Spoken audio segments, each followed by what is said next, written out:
Let the world hear his word. நீங்கள் இளைப்புள்ளவர்களாய் உங்கள் ஆத்துமாக்களில் சோர்ந்து போகாதபடிக்கு தமக்கு விரோதமாய் பாவிகளால் செய்யப்பட்ட இவ்விதமான விபரீதங்களை சகித்த அவரையே நினைத்துக் கொள்ளுங்கள். எபிரேயர் 12வது அதிகாரம் 3வது வசனம். அப்போஸ்தலனாகிய யோவானின் சகோதரன் யாக்கோபை ஏரோது சிரச்சேதம் செய்தான் என்றுதான் நமக்கு தெரியும்.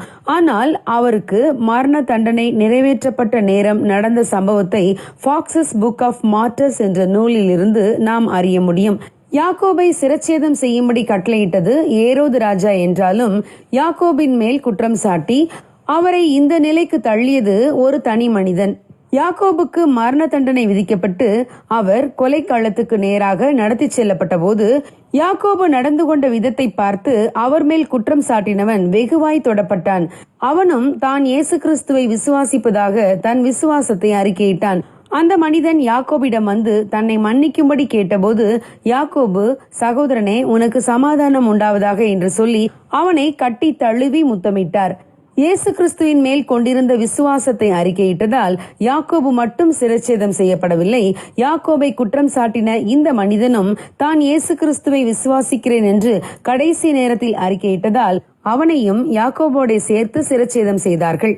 ஆம், இதே போல இயேசு கிறிஸ்துவின் சிலுவை மரண நேரத்திலும் இயேசு கிறிஸ்துவின் செயல்பாடுகளை அவரோடு சிலுவையில் அறையப்பட்ட ஒரு கள்ளன் கவனித்துக் கொண்டே இருந்தான்.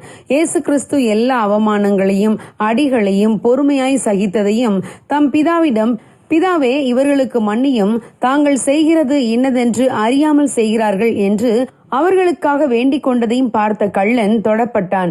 கடைசி நேரத்தில் இயேசு கிறிஸ்துவிடம், ஆண்டவரே, நீர் உம்முடைய ராஜ்யத்தில் வரும்போது அடியேனை நினைத்தருளும் என்றான். கடைசி நேரத்தில் மன்னிப்பை பெற்றுக்கொண்டு பரலோக ராஜ்யத்தை சுதந்திரித்தான். ஆம் பிரியமானவர்களே, நம் சாந்தமும் சாட்சியும் நிறைந்த வாழ்க்கை அநேகரை இயேசு ஒன்றை வழிநடத்தும். ஆகவே நாமும் எல்லா சூழ்நிலைகளிலும் உபத்திரவங்களை பொறுமையாய் சகித்து கிறிஸ்துவின் வழியில் நடந்தால் அநேகர் நம் வாழ்க்கை மூலமாகவும் தொடப்படுவார்கள், கிறிஸ்துவுக்கு தங்களை அர்ப்பணிப்பார்கள். எனவே நம்மை விரோதிக்கிறவர்களை பழிக்கு பழி வாங்காமல் அவர்களை அன்பு செய்வோம். அப்பொழுது அவர்களும் இயேசுவின் வல்லமையால் தொடப்படுவார்கள். ஆம், பவுல் சொன்னதை போல ஜீவனாலாகிலும் சாவினாலாகிலும் கிறிஸ்து நம் சரீரத்தினாலே மகிமைப்படட்டும். God bless you. Have a good day.